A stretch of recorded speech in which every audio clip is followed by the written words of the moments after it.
The Accidental Entrepreneur is brought to you through our affiliate relationships with the following sponsors. Digital Accelerant, the digital mobile business card that generates leads. Text the word law to 21,000 to get connected and learn how to get your own digital business card. And by Fetch Internet and Fetch Pro, the secure, high-speed app that eliminates the need to pay for hotspots or use public unsecure Wi-Fi. And Printify, the online, on-demand print shop for all your corporate merchandise. Be sure to visit our online store and get your own podcast merch. Listen to all of our sponsors' commercials later in this episode and follow their links in the show notes to learn more about their products and services. Going back to when I started Arch Collective, and even in the name of itself, the Arch actually is representative of each of the members of my family's name. Okay, that's good. And my husband, his last name is Abraham, so that's really the A, not Amanda. Okay. But he's an engineer, and I was talking like, what's something that's really important structurally? Like, give me something that's solid and that will stand the test of time. And so we were talking about an arch, and then it sort of worked with our family. So there's a dual meaning there. Good. But also I think it's a nice representation of the connection between when I work with clients, which is from Series A to Series B. That's typically the arc of when I work with them.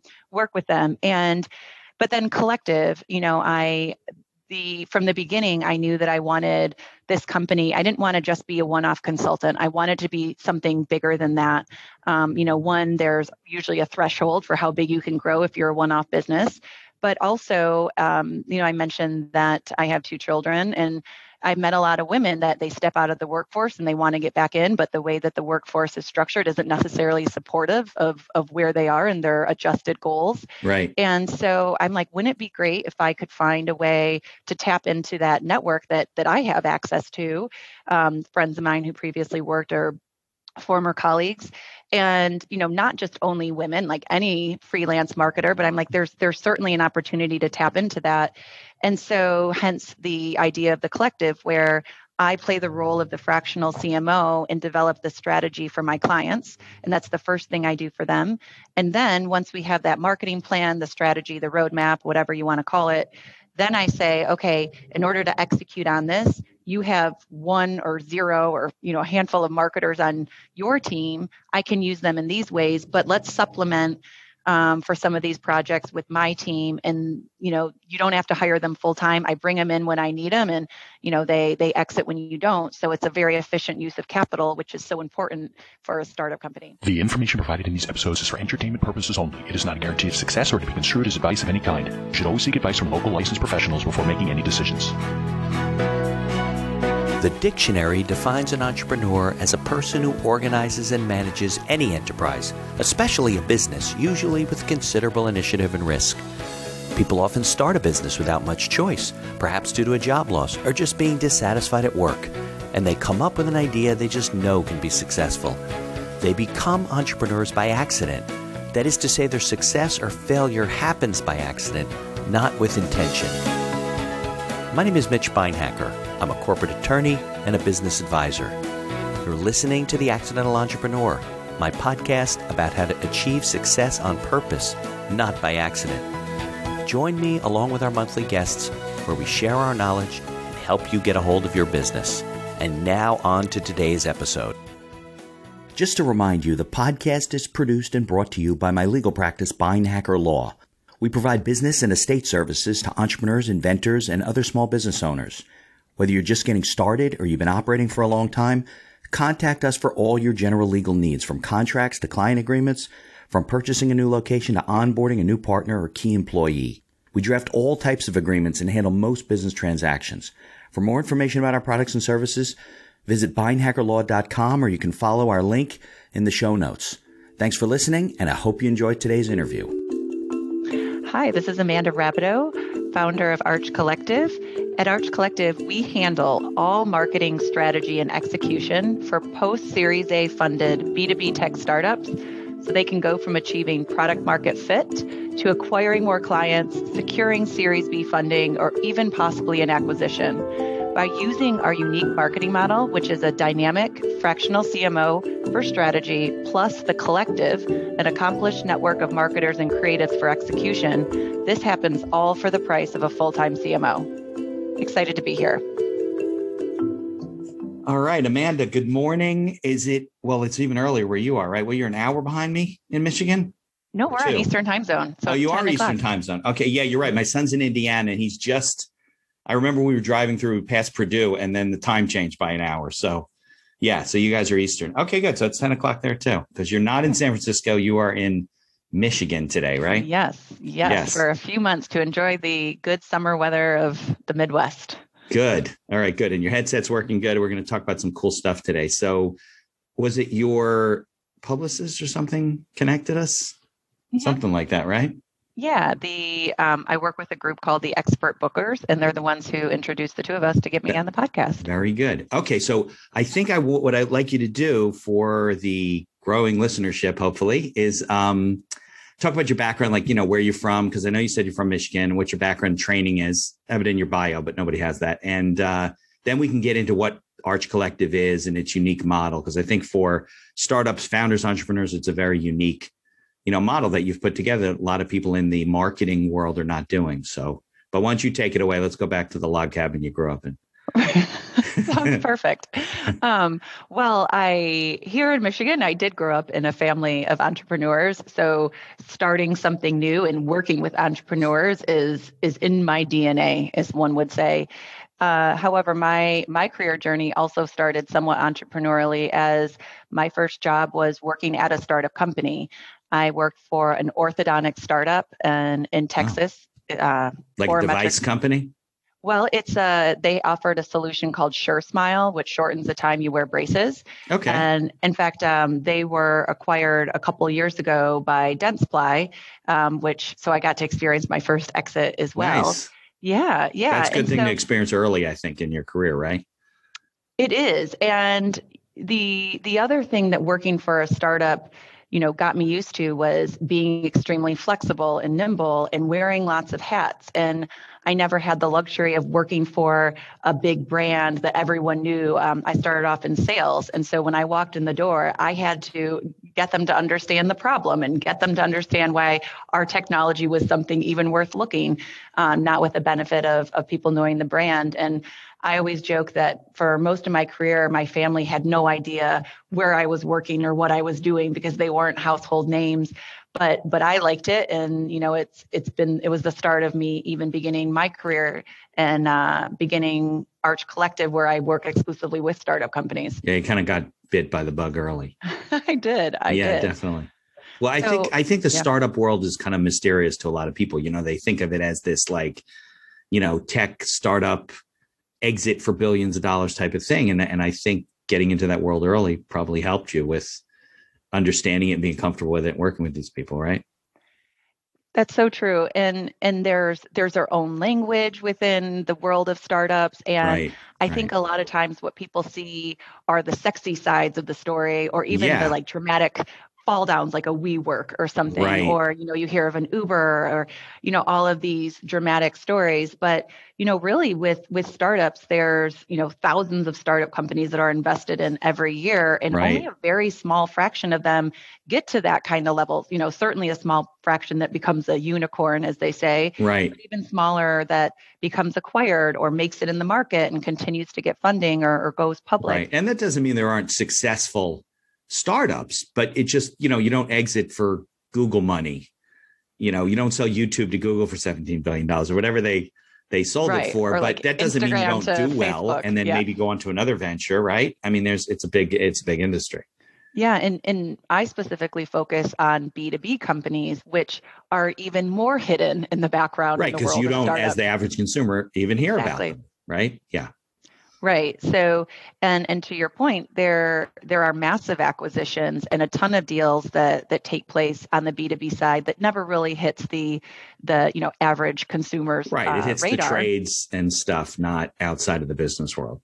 Exactly. Maybe not even outside of the industry in which they're merging. So if it's what's the phone company? I'm with T-Mobile. If T-Mobile merges with Sprint, obviously everybody's going to know it, right? Because they deal with consumers. They also deal B2B, but if they're unknown in that industry, or they're a business that supports some other consumer organization, you never hear about it.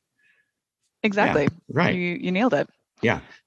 So I was looking at your bio. So you've spent a lot of time in corporate. I mean, you've worked for a lot of companies, right? Getting a lot of experience on the street. Yeah, I started small and worked my way to bigger and bigger companies, and which isn't typically how it goes. And it was my last role at a large publicly traded company. I think at this point they're valued at around $7 billion. So it was a big company, and it wasn't resonating with my DNA and that entrepreneurial spirit. Things move a lot slower. You have a very niche role in those types of organizations. And I worked with great people and learned a ton, but it wasn't but your for impact me. is like, incremental. It's not being, I understand. Yeah, exactly. Yes. And so, being the person that I am, I'm like, I'm going to go back to my roots, and I'm in the, Silicon Valley area. I live in San Francisco most of the time. And so I started interviewing for CMO roles at B2B tech startup companies, like mostly smaller companies. Yeah. Usually at that point they have, call it $1 to $3 million in revenue. They have a handful of clients, which they're funded. They've been like maybe through one round or. Yeah, so Series A funding is usually your first big round of funding. Right. And it's past friends and family and stuff like that. Exactly. Maybe an angel in between, right? Mm-hmm. Okay. And the fact that you have revenue is a demonstration of product market fit, meaning like, hey, you're offering something and people actually want to pay for it and consistently pay for it. Right. And so while I was interviewing with 4 different companies at one time. I was like, they all seem to have the same problem, and they all want to pay me about the same amount, which would have been a pay cut.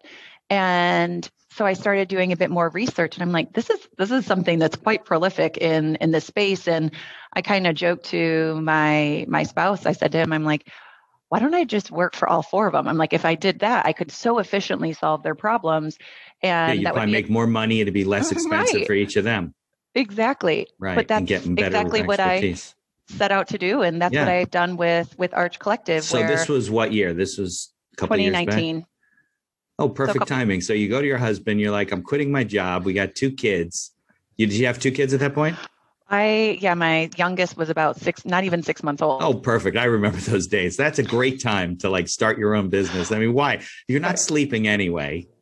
You might as well, right? Just start your own business. Just throw another log on the fire, as they say. Right, exactly. Not knowing that 6 months later or whatever it was, I don't know what point of 2019, you would be in the middle of a pandemic. Right. You didn't even know that was 2 young kids, a mortgage in San Francisco, and then a pending pandemic coming, right. Or, let's do it. Right, which you and I were talking off the mic is one of the top 2 or 3 most expensive places to live in the country. Yeah. Yeah, sure. Well, and that all makes sense to me. And I think it's something that I feel really fortunate that I do have a partner, which was like, go for it. Like, if this is what's going to make you happy, just dive in. And the good thing is I dove in, and I feel fortunate is, that it's taken off. And, anytime there's a gap in the market and, one offers something to fill it, usually it's a pretty good chance of it working out. Funny story though is about, I got a couple clients, one in January and then right at the beginning of March. And then obviously everything shut down. I think it was March 13th or 17th, right around that time. And so I had to resell both of them and re-engage them. Why do you, keep me and so forth. Right. Sure. Right. And they both, kept me on. And that was one of those pivotal entrepreneurial moments where I thought, if I can get 2 clients, I didn't really lose them, but was about to lose them, and like resell them and re-engage them all within like the first few months of business, I'm going to be okay. So I would think that the pandemic actually would be beneficial to you, because people are looking to cut costs. They're not looking to bring on a full-time marketing officer. Their funding may be, so they're probably sharpening their pencil even more. So they're looking for someone like you who does have the expertise, but you say, listen, Amanda, we can't bring you on full-time. And you're like, well, I need a full-time job. But you solved that problem. Yeah. Well, at that time, right when it hit, people weren't sure how long it was going to last. Well, of course. So I thought it was going to be 3 weeks in my underwear in the couch. Right. That didn't really work out. Or like, do I need to tighten my belt, watch my expenses, not be investing in things like marketing and whatnot? But history has taught us that the companies in downturns that do invest in marketing are those that end up in a better place once things have become to settle. So I had a pretty good story and some great examples over recent, times, and how the importance of investing in marketing during these moments will help your business long term. So I was able to keep them on, but now, that we're further into it and hopefully nearing the end or getting to the end of it, there's certainly more clarity and, what an opportunity for a lot of businesses and how much the marketplace has shifted and will, continue to stay. The new normal is, an overused phrase, but it really has changed, and it's changed the way we need to think about marketing too. Yeah. And surprisingly so in the startup space, there's a lot of money on the street. I see deals being done. I see, mid-cap investment companies raising money for all kinds of startups. And, on that part of the business, it's been pretty healthy. I know it was quiet for a while going into the summer, but as people got a vision, I think, for what was going to happen, eventually we would have a vaccine, and eventually we would start to, and we're doing business differently now. I think it actually boosted all of this stuff. People have access to expertise now in marketplaces that they didn't have access to before because they couldn't use a technology or marketing person out of Oregon because they're in New Jersey. And now they can, because everything's connected, and we have Zoom and we have Teams and all this type of stuff. So I think, I'm not happy that 550,000 people died, but there is a silver lining to, the business marketplace. I think you're like at the right time, like perfect, Mm-hmm. Yeah. And I expected to do a lot more traveling, being in this role. Right. That's another thing for family and life. Right. Yeah. It's interesting to see how it's played out, where I'm able to build relationships and do everything virtually. And whenever I joined a conference call prior to March 2020, my camera wasn't necessarily on, No. And now it's like, it's more likely that it's nor would they have the technology necessarily to see you. So usually they were grainy or stilted. So you're like, I'm not even going to bother. And, thanks to Zoom and other technologies, it's, and maybe not so thanks to them, because we got to do everything face to face. Now you got to put makeup on to get on the computer. Right. I always said that years ago. I said, oh my God, when we go to video phones, we're going to have to get dressed to answer the telephone. I don't want to do that. But you kind of do it. In a slightly related note, I guess the Botox market has gone up tremendously. People are really, I didn't even think about that. Because look, you can see I think I need some treatments. Never noticed that. Well, I'm not going to comment on that. Well, I never noticed that before, but I'm looking at you, looking at myself. It makes you a little self-conscious. Well, all day long, you see yourself reflected, and right. That certainly would make even the most confident person begin to question, wow, do I need a little touch up here and there? And thank goodness for filters and whatnot that do exist in the cameras. But I got stuck in a filter the other day. I couldn't get a cat face off of I figured it out. So, but I'm sorry. I wish that would have been on film. Let's go back. So, it's funny because I think that a lot of you mentioned something before, and I want to drive it home.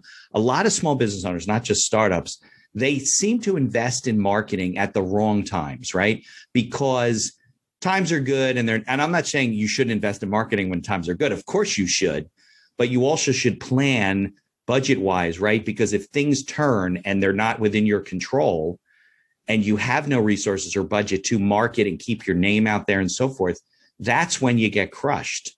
That's when it's most important, and it's kind of something you have to plan for. Right. And I mean, startups and established businesses, or whether they're public or profitable, or however you want to describe a non-startup, is that they need to spend, right? Because it's their survival. And so if they don't get more revenue, if they don't get more clients, if they don't get to that next step, then they likely won't receive the next round of funding, or they'll run out of money because they won't have the revenue coming in. Yeah, it's an engine that they have to keep driving. It's kind of a life or death thing, not to over dramatize it, but that's really what it is. And so marketing is critical. And I think sometimes it's, depending on who started the company, it's not necessarily understood. Like if you've got finance and the numbers behind it, it's real clear. In sales, you're either selling something and you're not. Right. In marketing, and a question I get from CEOs a lot is, how do I know if you're good? Like, how do I measure Yeah, right. good marketing? ROI and investment, right? That's a good, Yep. So let's discuss that because I think it's very important, even for small business owners that are not startups. How do they do that? Marketing is elusive the right word? Is it, because it's more of a long haul, right? Content marketing, like, does my podcast bring me business? Yes, people think of me all the time, but it's not like because How do you I'm measure selling that, though, something, right? Exactly. Right. And that's where, when you've got a like a finance oriented brain, mindset, it's like, we'll tie it back to that attribution. What's the we data, talk about in right? marketing, and it's something that's sort of this, like the dragon that we're always chasing. Like, how do we directly attribute where someone came from and how that revenue is connected to a marketing campaign or otherwise? And, rather than elusive, I describe it as, a blend of art and science. And I think it really is. And I say, if it was all science, then every company would be successful. Right. Of course. They would have the formula and they would do it. Right. But there's certainly opportunities to measure and quantify and get into the science of it or the data of it. But then some of it is also understanding, and I call it client-centric marketing, like getting into the minds of your clients and really understanding what's driving them, what's keeping them up at night. Why do they love you? Why do they hate you? What's their experience? Like, where do they go for information? And understanding that and being able to synthesize that information with the data, that's where the magic of marketing happens. Sure. And so there's things you can do on the qualitative side, but there's certainly the key things you can do on the quantitative side. But it's bringing it together and having the right marketers to bring that together and tell that story or synthesize the information, put together the strategy. That's where the rubber meat is meets the separated road from the shaft. Yes, exactly. Right. Okay, good. That's a good answer, because I think a lot of it is more of an art than a science. Because if not, we could all put Google AdWords out there and just keep making money, but it's always changing, right? If you're marketing somewhere and it's not where your clients are, and you are wasting your money. And it's funny, I was listening to a group on Clubhouse this morning, and they were talking about some of the pending changes for on Facebook and their platform, and how some things are changing. And it was really great that the woman who was leading the group, she's like, look, I've been doing Facebook ads for 13 years or whatever, and she's like, I'm now like, the change doesn't bother me.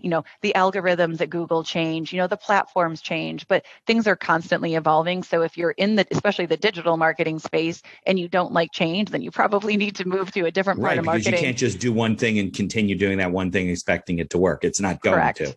Yeah. Which I think is exciting, right? If it was always the same, that would be boring to me. But it's obviously, anytime you have to relearn a system, that can be frustrating, and I appreciate that.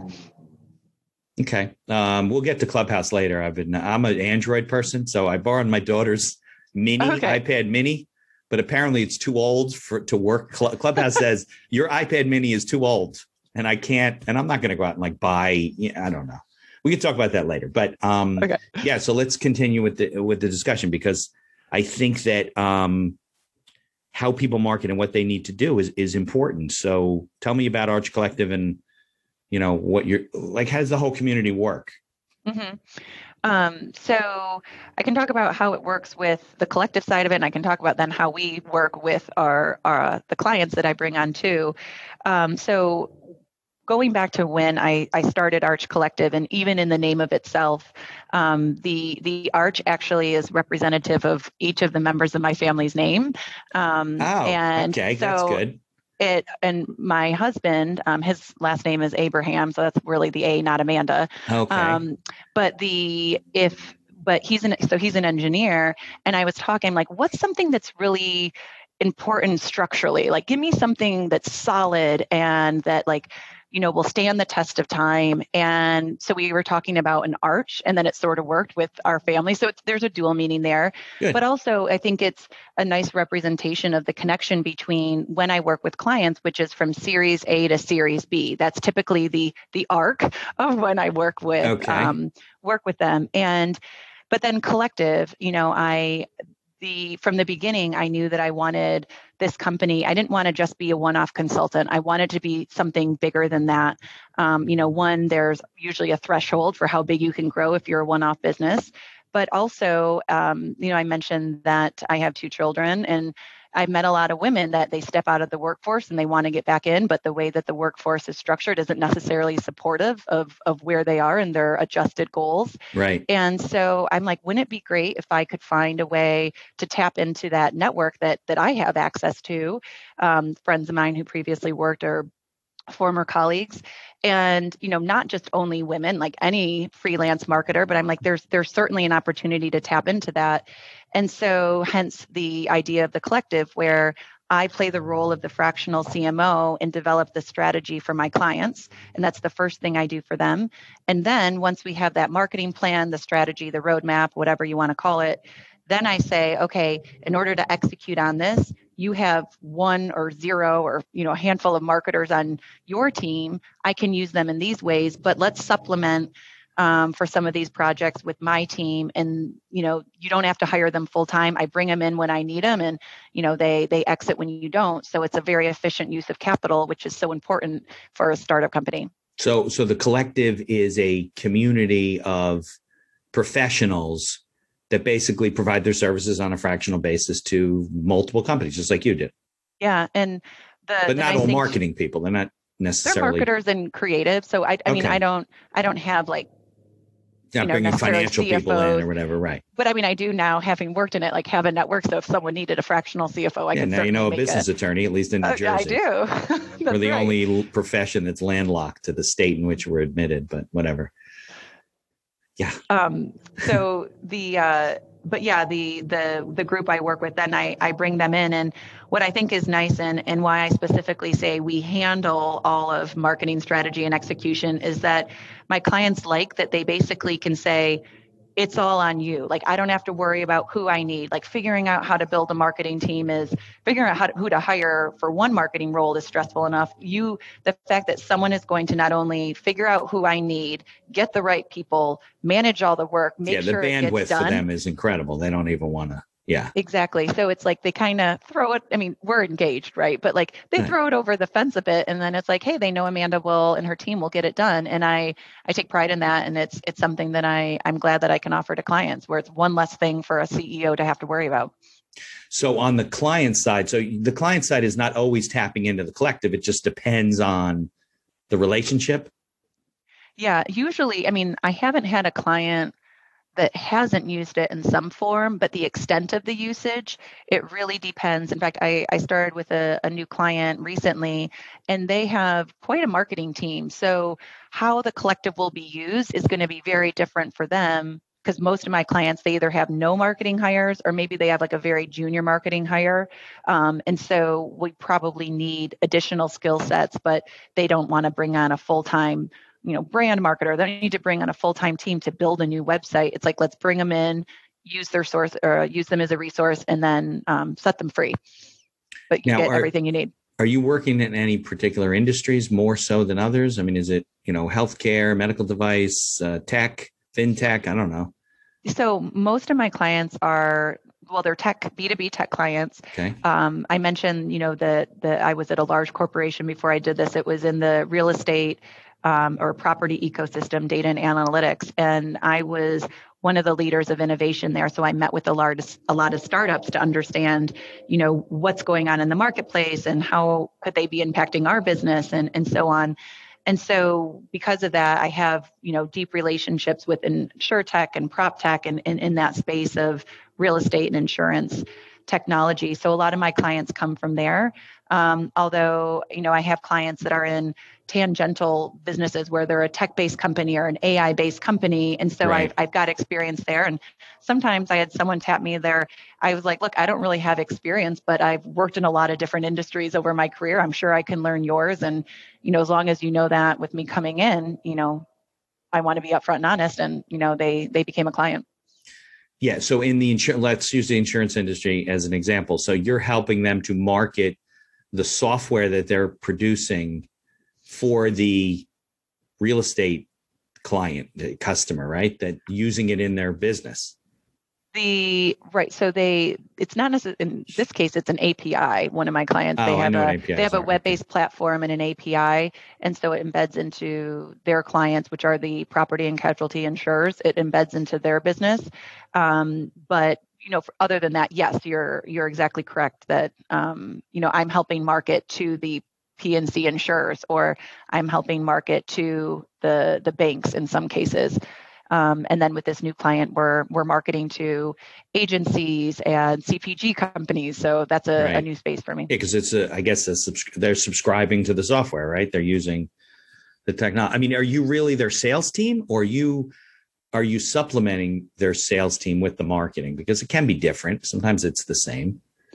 No, I wouldn't say I'm supplementing the sales team, because my clients typically have, a sales team or a salesperson in some cases. Right. But my role is to, and it varies depending on the needs of the client. But it's, I often say I make a, $5 million company look like a $50 million company. It's about getting these startups to kind of act like they're the bigger company that they want to be, and get them set up for success. So that's where at Series A, they typically don't have consistent messaging. They're targeting a lot of different clients. And I'm like, let's focus on one client. Let's get the messaging. Let's up-level your brand. Let's make sure that things are consistent across channels. So it's getting a lot of those fundamentals right, so that then we can say, okay, we're going to now start doing campaigns, drive leads, do all the things, get more traction to your business. And so that we get that revenue where it needs to be, we get you the Series B, and then, I work with you, or you go on your way and get a full-time CMO at that point. But you're dealing with the messaging, the branding, the color coordination. I mean, giving it a look and feel across different platforms, I guess, right? Social media, website, because it's just a mess when you come in. Not all of them are a mess, but some of them can be, and that's something that I really enjoy. I mean, even though they're B2B tech post Series A that's companies, the creative side of it, right? They're not necessarily all exactly the same. So it is a good mix of problems that I'm solving, and so that also speaks to the depth and breadth of my collective as well, because it's not like it's just I'm tapping in on a product marketer all the time. I have a woman that I work with in brand. I have a couple people in brand, but I have a couple of graphic designers. I have copywriters. So I've got a good mix, so that depending on what the concern is, I at least have one person that I can tap into to help. Okay. So this may be a tough question, but the small business owner, right? So Bring it on. So my listenership, and even the world in which I work, are mostly entrepreneurs, and they're not all looking to raise money necessarily. They're looking to, but a lot of them, this is my opinion, so I don't mean to insult anybody listening, but a lot of them, I don't think really get it when it comes. First of all, forget about a marketing budget, but they don't really have a lot of consistency in what they're doing, right? They have a couple of social media accounts set up. They have a website. I don't know if they're really consistent with their branding, their marketing, their messaging. What kind of advice do you have for people out there who are, maybe they're not startups, but they're small business owners, with trying to make heads or tails out of all this, which has become craziness because of the pandemic and Zoom, with their marketing? Yeah. So a couple of thoughts there. One, I mentioned that I would call myself a client-centric marketer. And I would say that the best thing you could do, and if you're not already doing it, is to schedule some time with clients and say, hey, look, I just want to, pick your brain about, like, why do you work with us? What are you doing? Like, what led you to it? Like, how did you find out about us? And you might think that you know these things, but then chances are when you sit down and you have these conversations, and whether you do them, which I think is great, or if you hire someone outside to do it, which sometimes can be helpful because the client might feel more comfortable sharing, right, I guarantee you're going to learn something. You're going to get insights that will be helpful to your business. Here's a word from our sponsors. Uplift your marketing and reinforce your brand with a digital business card from Digital Accelerant. Use a text marketing combination to stand out in front of your competition. Digital business cards make you memorable and, most of all, help you bring in new business through its warm lead generator.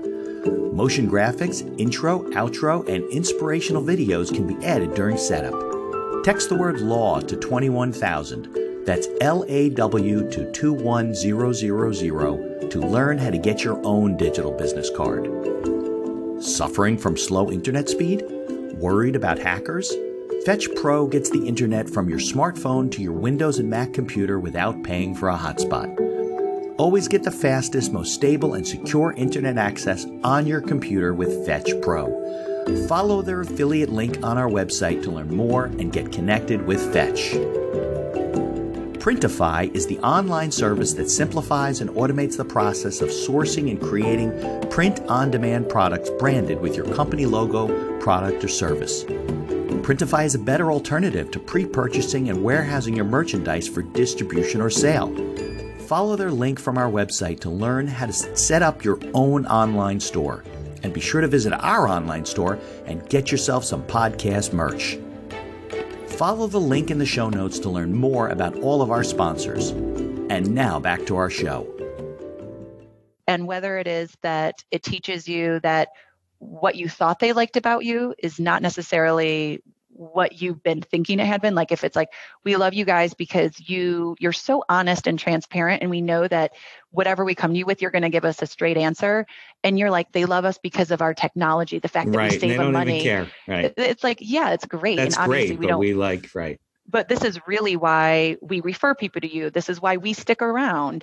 And, things like that, where you think one thing and then you hear another. So that would be one thing is listen, go out, listen to your clients. But really understand the people that you're doing business with. Yeah. And it's an exercise called Voice of Client, or VOC. And it's something I do with all of my clients. And it's integral to how I develop my marketing plans or the strategy that I develop for them. Right. The other thing I would say is, whether you have children or whether you have access in some way, shape, or form to, or even a grandparent or something, ask them to describe what you do or what you offer, and whether it's in tech or a service or otherwise. And I think it's a humbling exercise because, I joke that my family is like, what do you do? In any role I've had. No, you think they understand what you do and they have no clue. Yeah. And if your messaging is off. Yeah. I think exactly. And it's the keep it simple, stupid kind of mentality of like, you don't need to overcomplicate it. And oftentimes, if it's that complicated, people are going to tune you out. So it's like, how do you tell the story to a 10-year-old? Because I'm not trying to diminish the intelligence of executives or people out there making decisions, but like, we have so many things coming at us in a day. Don't make me work hard to figure out what you do. Like, make it easy. No, because you're just going to pass. Exactly. You're just going to go, well, I'm not sure what Amanda does. I'm going to go on to the next thing. Exactly. Yeah. I've asked people that before too. We were always updating our website and stuff because I'm like, well, this says X. Do you understand what that is? And this isn't my kids. This is like another professional. They're like, I really don't know what that means. I know you're a lawyer, but I don't know. So we're always kind of tweaking it. I think a lot of people, they overlook two things. One is what their clients think you do, right? And why they do it. And I guess that also ties into like the concept of the ideal client profile. Like, what is your ideal client? Not necessarily, by choice too. Like, who do you want to work with? And then why do these people work with you? And I think a lot of business owners, that's when the marketing is just like ad hoc, right? You're just shooting from the hip because you have no idea why you're saying anything. Like, your message could be totally off and you have no clue. You're just guessing. Exactly. And it doesn't seem like a big deal, but when you're on the receiving end, it gets confusing. And whether it's visually confusing, because you're like, is this the same brand? And in fact, one of my clients, when I first heard about them, or I know the chief strategy officer, and he had said, hey, go take a look at our website. He's like, we're trying to close our Series A. We might be good for you to come in and help us. So he told me the name of the company, and I went. I'm like, I don't think this is the website. I'm like, I must have the wrong one. You didn't think it was his website? Like, he sent you the wrong site? Yeah, because he just gave me the name of the company, and I Googled it. You Googled it. Then he had followed up, and turns out it was the right one, but I went to it 3 times. And so I'm like, all right. And this particular client has an amazing executive team. The CEO is very receptive. And so in one of our first calls, I was like, I got to be honest, your website sucks. I'm like, I didn't know that it was your company. And I knew the person who worked there. Like, if I don't get it, like, what other people aren't getting it? Right. And so and I gave him some examples, and, there was a little bit of UI UX that was complicated, but anyway, it's, you don't want people to not get it. You don't want people to think they have the wrong company. You want people to be able to pronounce your company's name. Like, these are some things that seem obvious, but sometimes don't happen. And, I appreciate that, especially with startups, their heads are down and they're just running. They're sprinting through a marathon. And so of course things are going to get missed. And so it's not a knock on them, but it's like, hey, you brought me in to help you fix these things. So if I'm not being honest and identifying them, that's then you're not worth anything. I shouldn't be here. Right. Yeah. But that's a pretty big, I mean, look, I'm not saying that it's not easy to miss. It is that like you said, they have 14,000 things going on. Who knows what they're dealing with? That's done. Oh, good. But that's a big issue. I mean, if who's coming to work with them, it can't find goes to their website and they think, oh, I don't think this is them. Then, yeah, that's a big. Well, we did change it. So I would hope. Problem it's much solved. better now. And, the going back to understanding your ideal client profile or your target customer, at that point, and it was good input that they're like, look, we were trying to target investors and raise money up until this point. Just in general. Right. Anybody. So it wasn't like me, or the average person needed to understand it. We just needed the investor to understand it. And so that's what we are focused on. And it's like, okay, well, at this point, we're focused on acquiring new customers. So we got to change it so it speaks to the customers we're acquiring.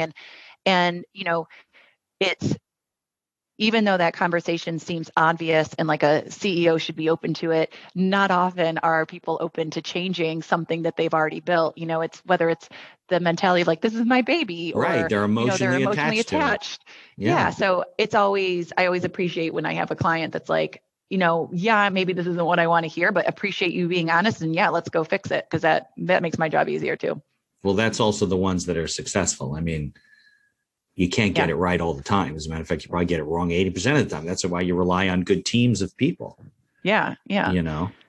Well, and that particular client, did a good job in fundraising. So, that speaks to their success as well. Maybe it speaks to the fix you did on all the marketing stuff. I'm sure they'd love it. I'll take all the credit. No, you don't take all the credit, just like 80% of it. That's fine. Yeah. Okay. So we got knowing your client, understanding your customer, which is definitely a big miss for people. They think they do. So they're like, oh, we understand our customer, and they're totally wrong. I would say 80% of 90% of the time they're wrong in some respect, right? Mm-hmm. So what's the next piece of advice? You got that down. Now what do you do? Well, and this one might go before all of that, but it's figure out you mentioned your ideal customer profile. I talk about your target audience. And especially in startups, and I think this applies to a lot of small businesses where you're looking to bring in customers and you say yes to anyone, but then you have this like really wide swath of customers. Who is your target?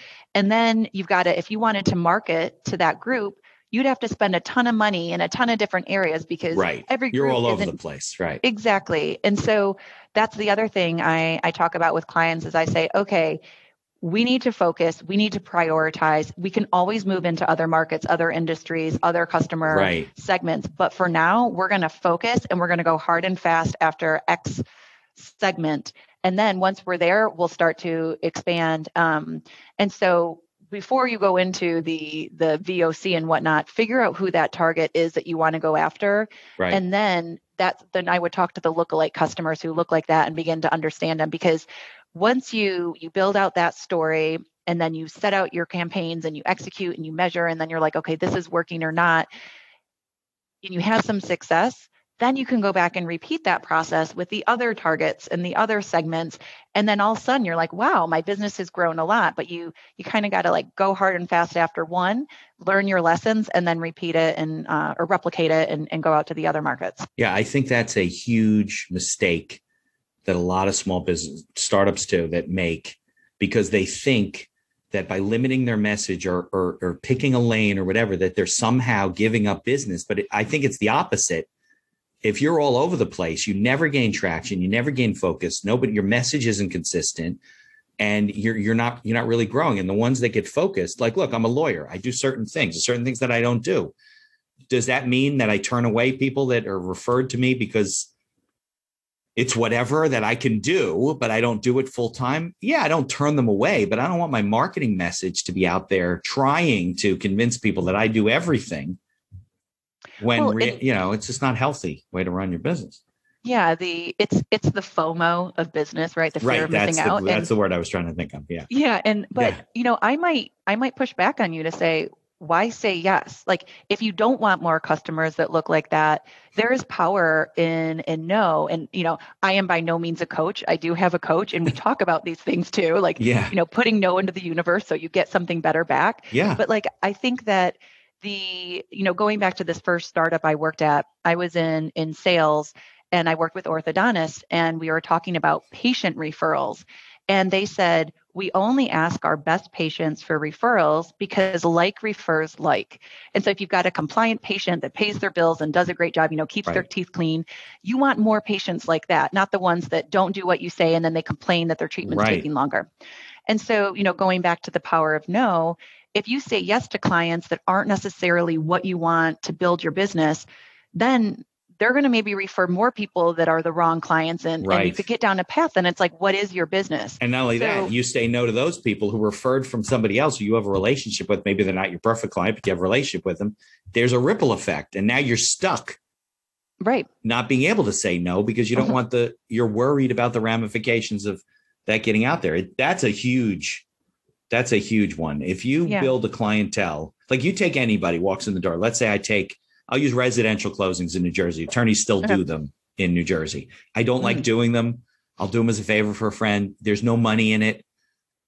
But I know guys that's all they do. And they're stuck because that's all they get referred. Nobody thinks of them for anything else. And that's not where they want to. I want to shift home and do another kind of law.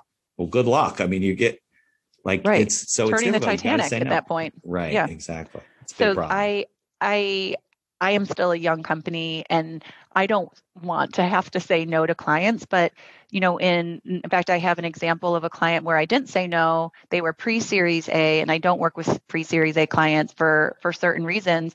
And I took them on because I was like, I have the bandwidth right now. And it wasn't a good fit. And so now when I talk to pre-Series A, I'm like, I'd love to be able to help you. Give me a call when you've got your Series A funding and we can pick up this conversation. And as much as I don't want to turn away the business, it's not the right business for me. And it's not the best for them. Like, they don't need me. They don't need what I offer them. So I think of it as I'm helping them, even though I'm saying no, because they're going to go figure out what they need to do to get to Series A, and then they can bring me in, and then I can really make an impact for their business. Yeah, I think that's the short-sightedness of, and it's human nature, right? You're getting started. You're still in the startup phase, really, right? Mm-hmm. We're all in. I feel like I'm always in the startup phase, and and you don't want to say no to anybody. You're like, well, I need the money. I want the clients. I want to build a successful company, and it's this voice in your head that's saying, Amanda, you can't turn away. We don't have any customers. You got to. Or we have 3 and you go, but then now you bring on this person and you've kind of filled a slot, so to speak. Right. And then you don't have room for the next person. So next week you meet the right person, the perfect person. You're like, oh shit, I shouldn't have taken that other person on because now I got the right customer. Well, and I think people got to give themselves more of a chance. And, we talk about case studies in marketing, and, you probably have some version of that as well for your business. And so this particular client, if they're not the right fit, if they can't give you a case study that you can then use to find the next client, well, then it's like, why did you do it?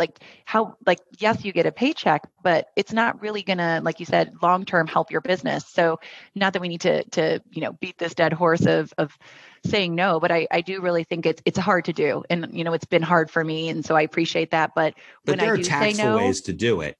Oh, of course. And still seem like you're helping people. I'd say no to people on the podcast.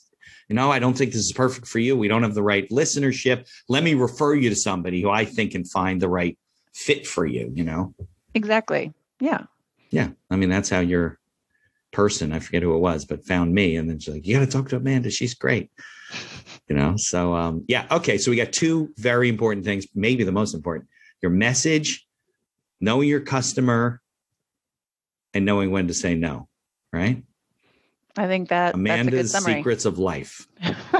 Right. The power of no is definitely a good power life. Of no. I love that. That's got to be the title of your book. That's when I get around to writing it, and I will attribute credit. And I don't know if your legal services can help with that kind of thing. A little bit. Yeah. I do those kind of contracts publishings. Actually, I have some good ghostwriters too. That would probably be like, they'll get a lot of it done for you. You just got to Even kind of better. meet with them Even once a better. week. Yeah. I'm working on a book right now. It's Really? called, it's called 10 ways to get sued by anyone and everyone. And it's about, running your business so you don't get sued. And my friend Barry, I've probably said this on podcasts too many times, but my friend Barry's helping me write it. If it would be blank if I wasn't doing this with him. So we're like adding things in, and I'm basically setting up interviews on Zoom, and then I'm transcribing it and I'm giving it to him because I don't want to write this stuff. You might have given me the fourth point that I would say, which to me, that speaks of high emotional intelligence. You know where your strengths lie, you know who you are. And I think that's when you're in a leadership role, whether owning your own business or leading an organization, or a function within an organization, having EQ is so important because, and this might go back to another recommendation, which is you don't always, and you probably don't want to be hiring people that look like you, that think the same way. There is power in diversity of thought, in diversity of experience, and even as simple as just someone being able to say, well, when I read this sentence, like the cat ran, or whatever sentence it is, this is what I picture in my mind. And it's like, well, I picture an orange cat on a street. And it's like, I picture a black cat running through the grass. And it's like, we both heard the same sentence in different things. And I think that there's power in that diversity of thought and making sure you're bringing people into your organization, whether it's contractually or, full-time hires that can help bring a different perspective. Yeah. So knowing your strengths versus your, not weaknesses, but your limitations, like, stick in your lane, stick with what you know. Don't try and be a jack of all trades. Sometimes we have to, right? You just start, it's just you. Right. But I tell people when they write business plans, one of the 4 pillars of a business plan is personnel. And if that personnel is just you should evaluate whether you're the person who brings all those skills to your business. And if you don't, and be honest with yourself, right? Go out and call Amanda and say, listen, can you be my marketing person? I've raised X amount of dollars, whatever. You might say, well, you haven't gotten past Series A yet, but call this person. And can you do it? And, maybe it's too expensive to get these people. Maybe you don't have the right expertise, but figure that out early on because you're going to fail. Yeah. And I think it's great to do a lot of the things on your own in a way, especially as an entrepreneur, to learn, okay, what are the things that I'm avoiding? Why am I avoiding those? Right. Those are probably the things I'm not good at or I don't like that I'm likely going to need to outsource in some way, whether it's a full-time hire or otherwise. And then, but if you know how to do it in some way and you've already done it. You got to know how your business operates, obviously. Exactly. Yeah. But no, the EQ, and in fact, I did a TikTok, speaking of different channels. Trying to figure that out too. And I was talking a little bit about EQ and how I think, in fact, there's often a transition point at Series A funding where a founder might be replaced by an outside CEO, and how it takes an incredible amount of EQ to recognize that need. And sometimes the investors recognize it and the person doesn't. Sometimes they do. Right. But, there often are shifts because the game has changed at that point. It's a different skill set. There's no question about it. Yeah. So business people are using TikTok. I see my kids in the living room dancing and doing, I'm like, come here, Dad. I'm like, don't get me on TikTok. Like, I'm not going to do this crazy video with you and you put some funny face on me. So well, you did a cat face you already mentioned, so I don't know why can't you. Somebody showed me Facebook, you can do, because I have an Android, right? So I can't use FaceTime. So Facebook Messenger, you can do video, and then there's all kinds of filters on there. Mm-hmm. Yep. So so that's Well, so the TikTok, going back to knowing your audience, I wouldn't say that TikTok is where my clients' audiences are. And I would argue it's not where my audience is either. As a marketer who wants to learn and grow, like, I think part of my job is also to try these things out, and to, if I was a chef, like trying different cuisines or going to different restaurants, right? Right. It may not be what I serve, but I you should need still to know this for your customers too.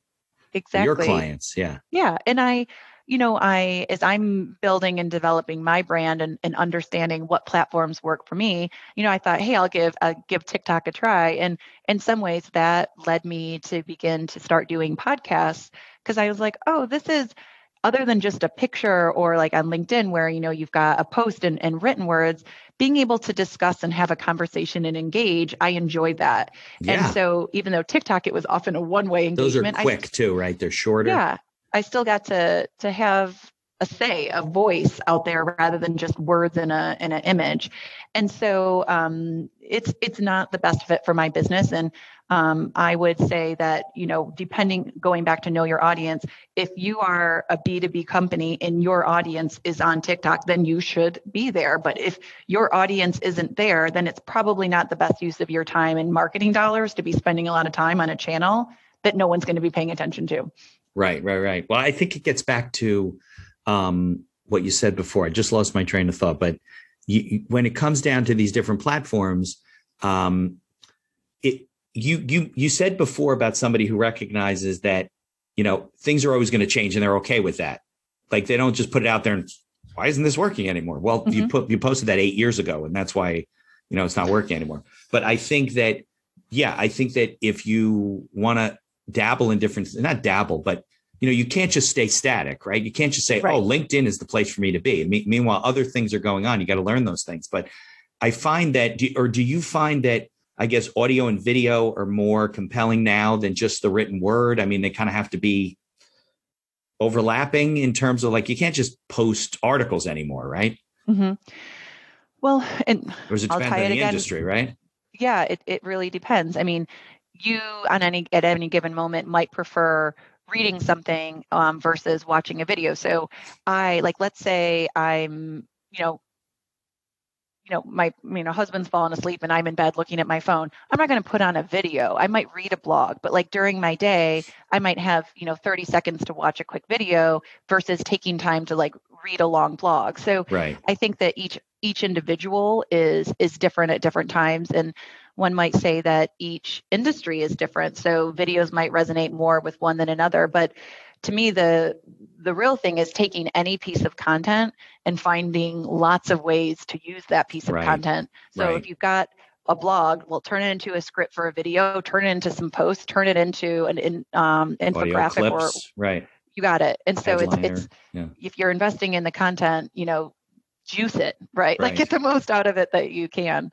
Right. Well, but part of that gets back to what you said, right? Knowing your customer, knowing where your customers are and where they're going. Like just because they're here doesn't mean they're going to stay there. So if you keep marketing to them on Facebook and then you realize everybody went over to TikTok, you're not really getting to the people you want to get to.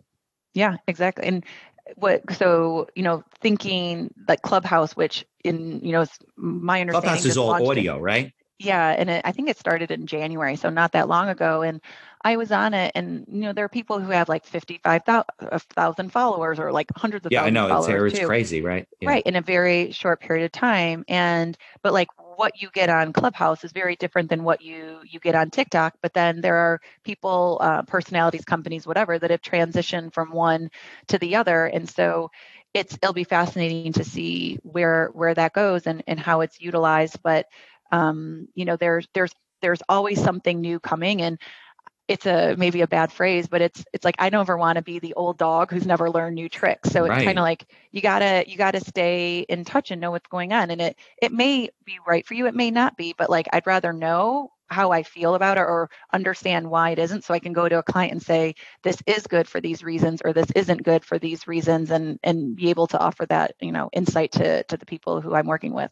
Yeah. Well, the digital world, moves very fast. And I think with the pandemic and everybody being forced online and onto Zoom and connecting that way, it's sped up tenfold, in terms of what's going on. Mm-hmm. Look, I don't know how I would utilize it, but I do know a divorce attorney, a family law attorney who is using TikTok. Her son knows how to do, I don't know, whatever. And she's putting these short things out and she's getting business from it. She's getting calls and contacts and connections, and she's putting things about to know if you're getting divorced or before you get married or guardianship issues. I don't know, whatever she's putting out there. And she's engaging, connecting, whatever the term is, Yeah, both. And in fact, I had a surgeon come across my feed, and he's quite witty. And I was watching him like, these are brilliant, like the way that he's got a good personality. Right. And he's been very clever in how he's used some of the trends that were on TikTok and whatnot and apply them to his business. So, and this goes back to the art part of marketing, right? Where, hey, sometimes you can build a niche or build a market where you wouldn't expect it to be, right? Sometimes taking a risk there's a high reward for that. Yeah. Yeah. Because you're just standing out. I mean, that's the hardest part, right? Isn't it? Standing out in the crowd. You had mentioned before, we are bombarded with information minute by minute, hour by hour, day by day. It passes us like like you're at a buffet, one of those where you go to the cafeteria and the food's going on the tray. And if you don't take that one, something else comes. And that's kind of the way life works now, even faster. So you have to be like, that's why I always tell people, like, even with the podcast, you got to be consistent with, if you're a solo person, you got to put stuff out on a regular basis. You can't just post something and say, oh, that didn't work, because nobody probably heard it. Right. And I mean, that's where also you can use the same piece of content other times, because they didn't probably see it the first 6 times. So. Right. And I mean, this gets into that territory too of authenticity and what your brand stands for.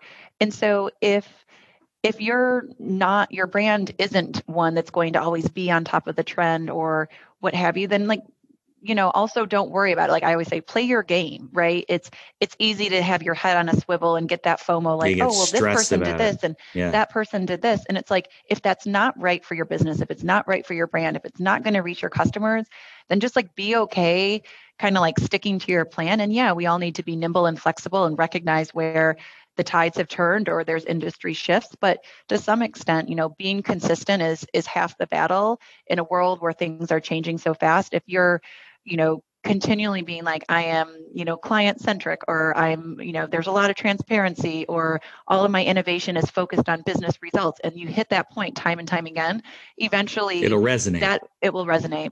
Yeah. Yeah. I think a lot of people, I mean, I was just talking to somebody the other day, and we're putting together an article and some stuff. And then I said, listen, I'm not going to invest in this unless I get 25 different pieces out of it. Like, it's going to go on a blog and it'll be published here. And but I think that's one of the problems, is that people they just try to do too much.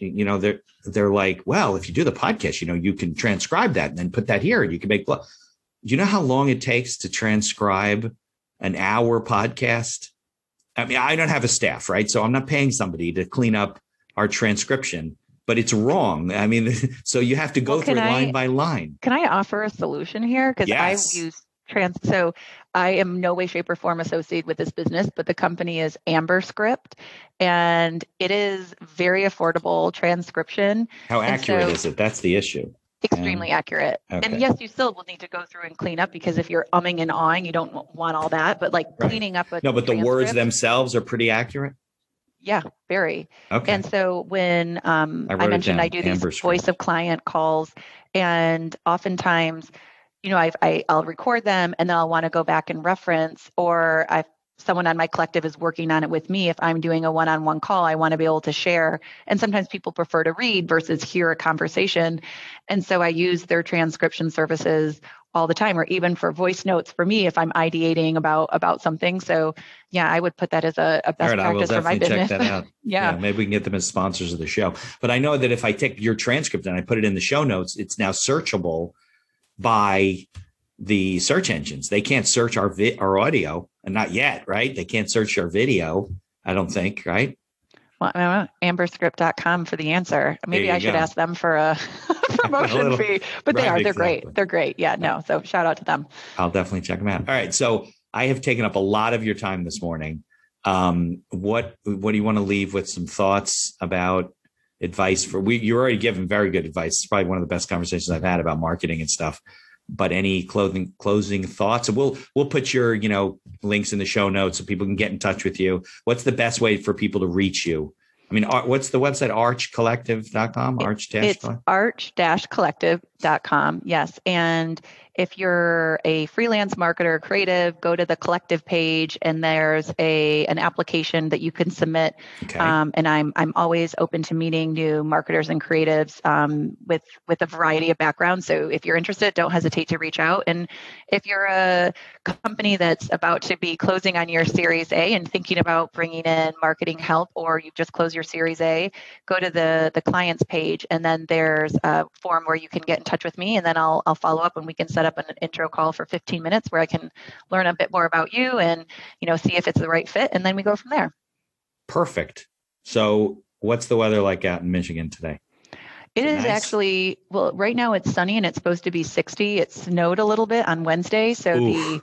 the schizophrenia of Michigan weather in the spring is real, but it's supposed to be beautiful. So I'm looking forward to it was nice really weekend. cold yesterday. I think that all came from you guys. It probably did. You're welcome. Sent that your Some people got hail. right? It's like in April. Yeah, it's crazy. But Amanda, I can't thank you enough for spending time with me and for us getting in touch. This is great. And yeah, let's definitely stay in touch. And I'd love to watch your business grow and see how you affect people. Yeah, well, I look forward to your help in publishing the book that now your I need memoir. to go write. Absolutely. All right. Thanks, Amanda. Awesome. Thank you. Have a good one. If you like the podcast, please tell others about us. You can find us on Apple Podcasts, on Google Podcasts, on Amazon Music, and many of the other podcast directories. If you like what you hear, please leave us a 5-star review and feel free to share our episodes on social media. If you have any questions or comments, ideas for the show, or you'd even like to appear as a guest, reach out to us by email at info@beinhackerlaw.com. The Accidental Entrepreneur is hosted and produced by me, Mitch Beinhacker. If you'd like more information about my legal services, you can find me on social media or visit my website at beinhackerlaw.com. Thanks for listening, and be sure to subscribe to our feed to be notified of all future episodes.